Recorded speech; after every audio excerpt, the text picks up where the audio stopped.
In this lab, we're doing an acid-base extraction of a 1:1:1 biomass mixture of p-bromoaniline, benzoic acid, and phenanthrene.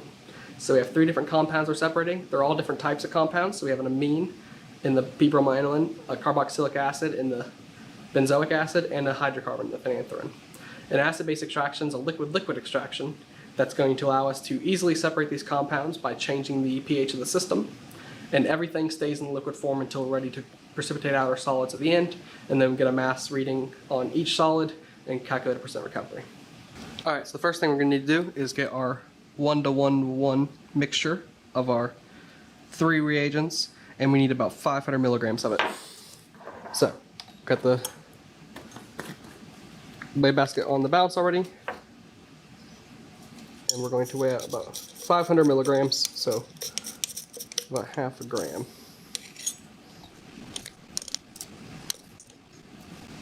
Alright, that's good enough. So we got exactly, instead of 500 milligrams, it's 505. So as you can see, to start with, our mixture is a collection of gray, and there's some white solids in there as well. And now we're going to separate it. Alright, so now I have about 10 mils of dichloromethane, or DCM, and we're going to dissolve our mixture into that.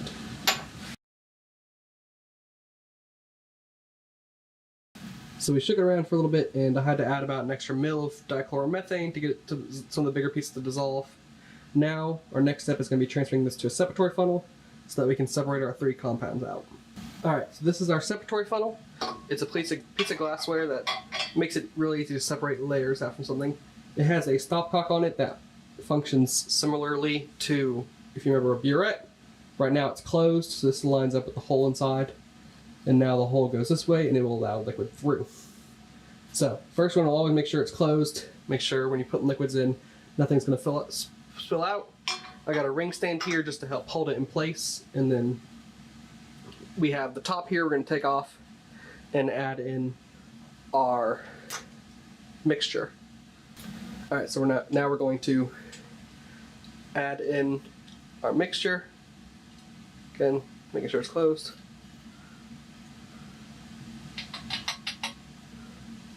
Make sure there's nothing left in the bottle or the Earl Oil flask, and there's not. So now we can go ahead and close this up for now, and we'll move on to the next step, which is going to be adding some acid. Alright, so to start our extraction, I have 5 milliliters of 3 molar hydrochloric acid, and what this is going to do, when we pour it in, we should see the formation of 2 layers. So in this, we have an amine. When amines are in acidic conditions, the NH group is going to get protonated. It's going to add on a proton, and it's going to become charged. When it becomes charged, it will be soluble in the polar aqueous layer, but not in the nonpolar organic layer, or DCM layer. So, when I add this, you should see 2 layers form.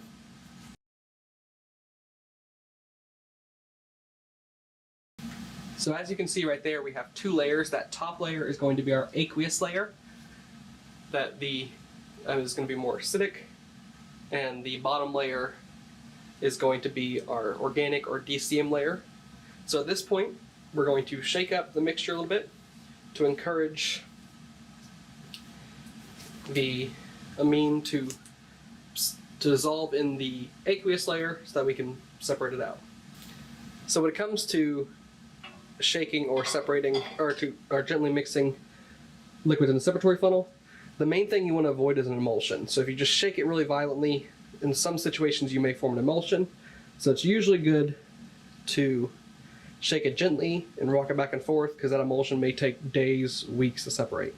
So make sure our cap is on, our stopcock is closed, and just going to rock it back and forth a little bit to get the layers to mix together. And every once in a while, because gas may begin to build up, you're going to want to open this up, and you'll hear a little gas escape, and that's just going to vent the system, so too much pressure doesn't build up. Do this a couple times so it gets mixed up decently well, and then we're going to put it down and let it separate the 2 layers. Alright.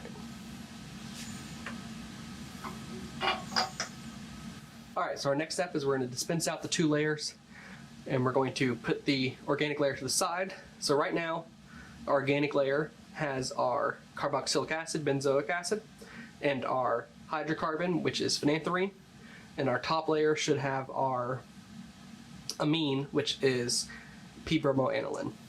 Alright, so now I have a beaker underneath. We're going to dispense out our organic layer. First step, you want to make sure, take this off. It's going to help it come through, because now we have pressure in there. It's not going to try and create a vacuum. So now we're going to turn this and try and dispense just our organic layer. So like a burette, you can go a little fast to start with, and then we will go slower once we get closer.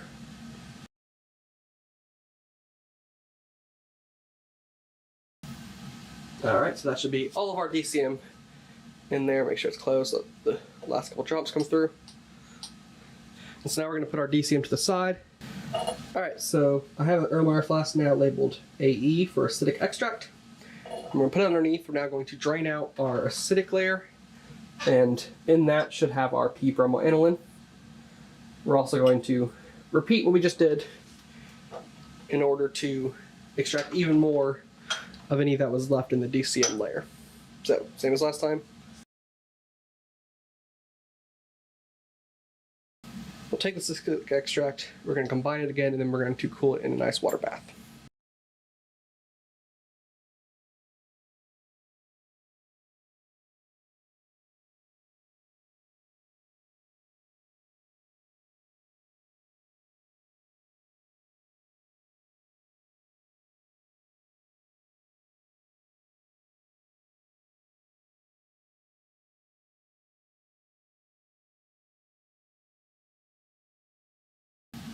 Alright, now that we have our acidic extract, we're going to cool it in a nice water bath until we're ready to precipitate out our solid.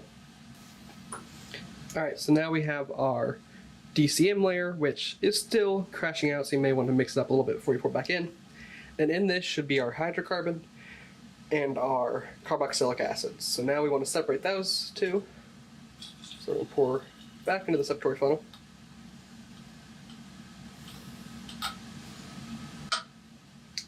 And now I have 5 milliliters of 3 molar sodium hydroxide. And what this is going to do, it's going to again form 2 layers, aqueous on top, organic on the bottom. But when a carboxylic acid is in basic conditions, it is going to donate its hydrogen, deprotonate, it thus become charged, become soluble in the polar aqueous layer, and now we can separate it out.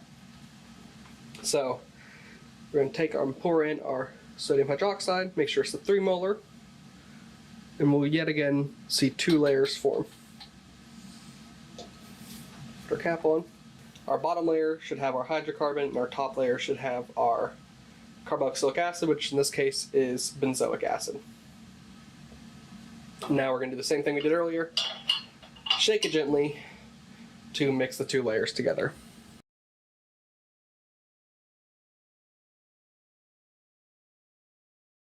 We're going to let, it's very bubbly right now, so we're going to let those bubbles come out. Take the top off to help aid that a little bit. And we're going to sit and let the bubbles go away so we get a little bit of a cleaner extraction. Alright, I waited a couple minutes for our layers to separate, and now there's no more bubbles and they are separated. And the next step is we are going to pour out our DCM layer, which is again on the bottom, into a beaker.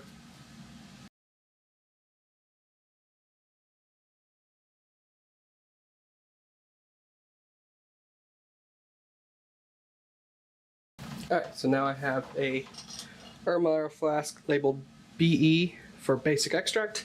I'm going to use it to get the aqueous layer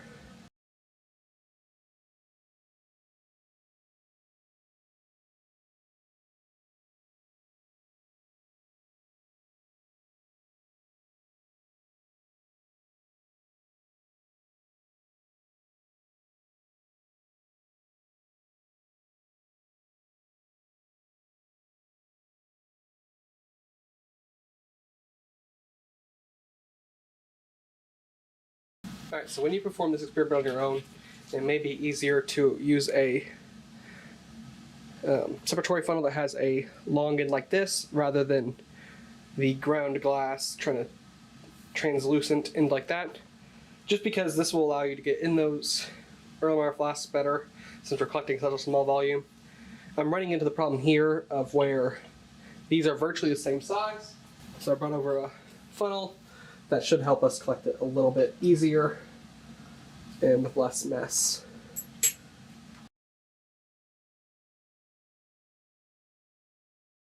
Alright, so now that we have our dichloromethane layer that should just have our hydrocarbonate, we're going to use some anhydrous sodium sulfate to dry it out and get rid of any water that was transferred over.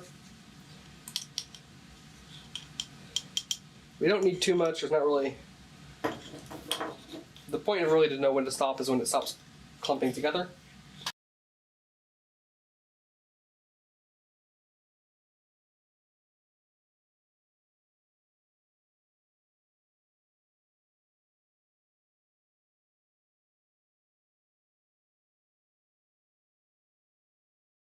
Alright, so I got it set up here. It's basically a vacuum setup, but we're going to start by not turning the vacuum on. We got our filter flask with our filter paper, universal adapter, and we're going to pour this in, and we want the liquid that comes through, so we don't really care about the solid, we just want the liquid in this case. So we're going to pour it on top and just get some of that liquid out.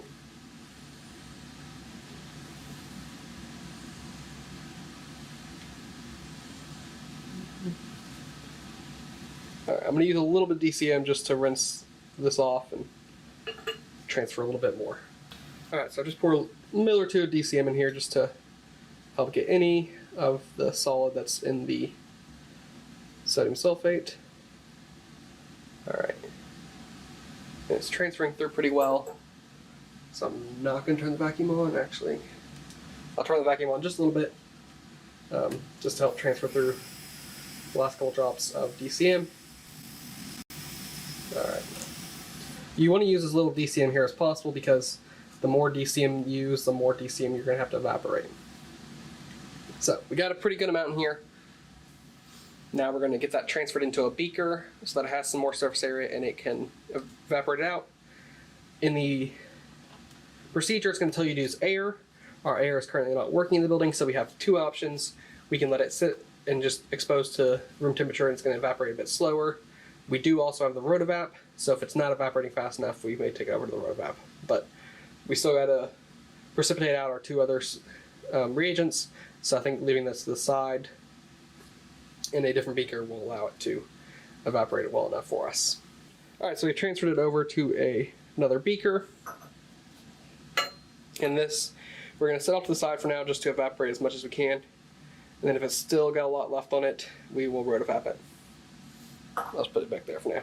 Alright, now that we have our DCM layer off the side waiting, I've also gone ahead and put some distilled water in Erlenmeyer flask in the ice bath that we will use to help transfer over when we vacuum filter our solids. So next we need to get our acidic extract. And what we're going to do is add some 6 molar sodium hydroxide. So what this is going to do is we're going to lower the pH, or raise the pH to around 10, and the amine that should be in here, p-bromoaniline, will then deprotonate, become neutral again. And since there's no DCM in here, or no organic solvent in here to dissolve into, it will crash out. And we should be able to filter that off with vacuum filtration, and we will get our solids. So we're going to start by just adding the sodium hydroxide. So we're starting to see some white precipitates form, but as soon as we stir, that solid's starting to go away. So we're going to keep adding in the 6 molar sodium hydroxide until that precipitate starts to stay.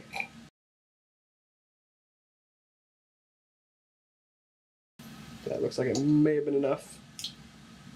Yeah, we definitely got As you can tell, it's turned to quite a cloudy solution now. We'll go ahead and check the pH. We want to get around 10, so we may add a little bit more. But that is our p-bromoaniline precipitating out of solution. So I'm just going to take a glass stirring rod, dip it in, and then dab it on some pH paper. And we're definitely, it's blue now, so that's definitely our basic, and we're now past about pH 10. So that's good. Our next step is we're going to vacuum filter this solid and collect it so we can get a mass on it. Wet it down with some distilled water, just to help the paper adhere. And then we're going to transfer in our acidic extract and try and collect all the solids that's in there. Our vacuum is not great. This one, we're definitely getting some solid passing through, so I probably need to filter this a couple times. But we're going to go ahead and get out all that we can from our acidic extract flask. So we're going to add a couple, we're just adding a couple mils of cold water, cold distilled water to this and pouring it up on top.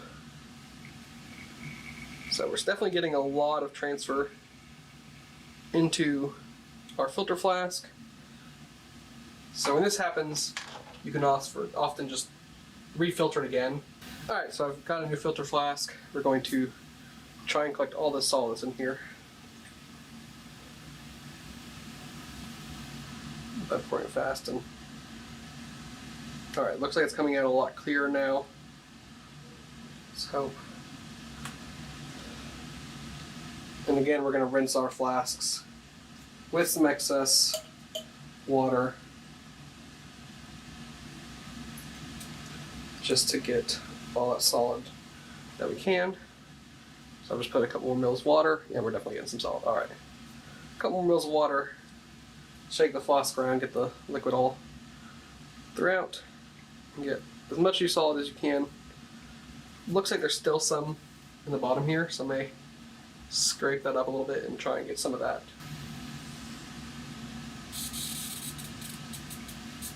Alright, so what happened there is some water got underneath. Alright, let's rinse our initial flask again.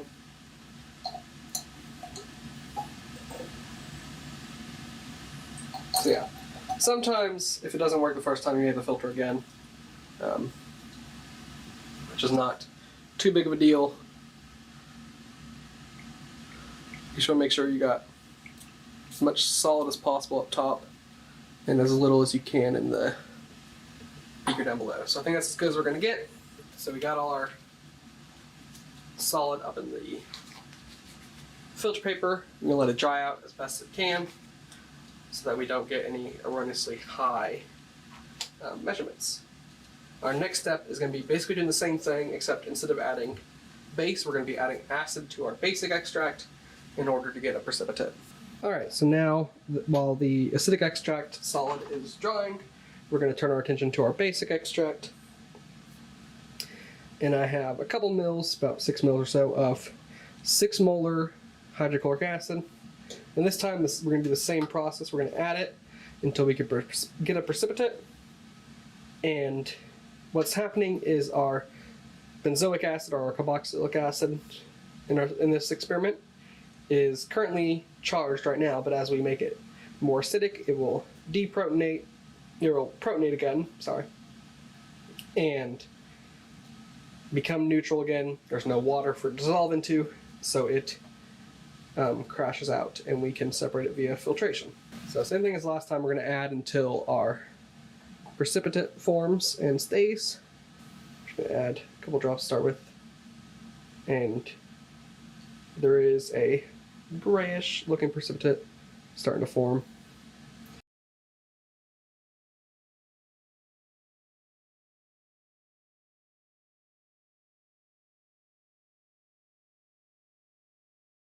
So we are at a pH of 2, and we have quite a bit of solid. It's settling at the bottom a little bit.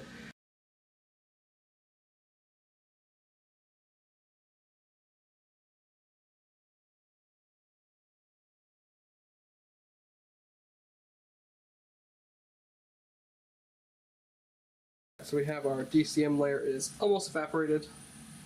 We just got a little bit left, so I don't want to put it on rotomap. We don't have too much solid. There's some around the edges, but when we evaporate the rest of it off, you can either let it sit if you have other stuff you need to be doing, or you can wave your hand on top of it to try and get some air passing over it.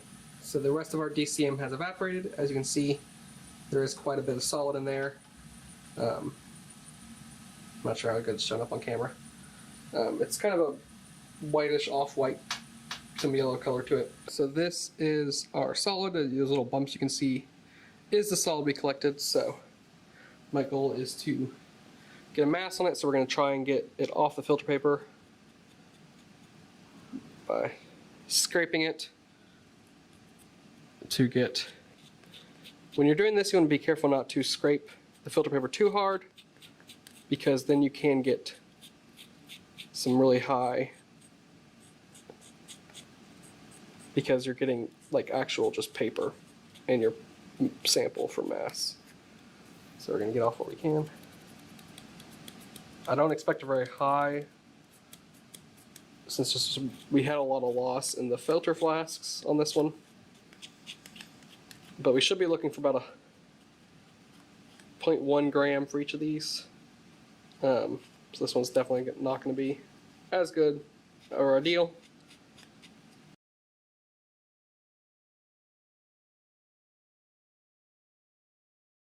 Got about 23 milligrams, 24, let's let it settle for a second. Alright, it's gotten hovering around 23 milligrams, 24, we'll go 24. The last digit it's estimating anyway, so we're going to go 24 milligrams.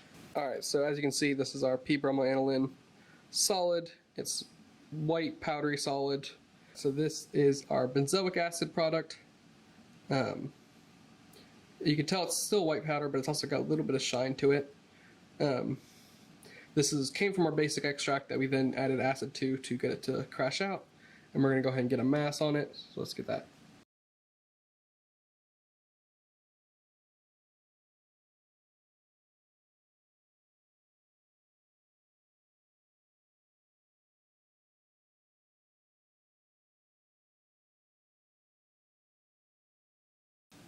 For benzoic acid, we got about, let's see where it stabilizes,